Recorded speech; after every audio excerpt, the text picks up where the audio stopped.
द्वापर युग में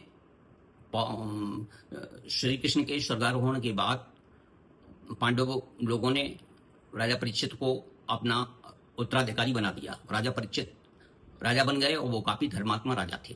और उसी समय कलयुग जो है राक्षस उसने प्रवेश किया द्वापर में उनके शासनकाल में ही, और उसी समय उसने उनको परास्त कर दिया राजा परीक्षित ने। तो उसने कहा कि हमें रहने के लिए कि आपको जगह दे दो, ये ब्रह्मा जी का आदेश है और वो जी मुझे मानना है। उन्हें भी पता लगा कि हाँ ये उनका आदेश है, तो उन्होंने कहा ठीक है हम जगह दिए दे रहे हैं।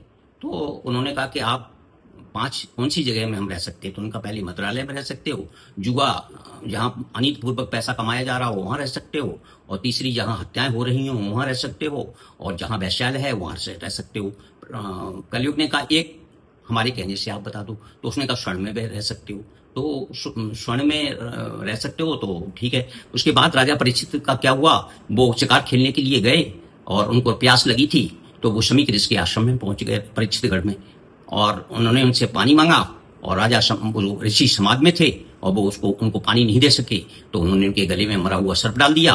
और जब उनके ऋषि के पुत्र को श्रृंगी ऋषि को मालूम पड़ा, तो फिर उन्होंने राजा परीक्षित को श्राप दे दिया।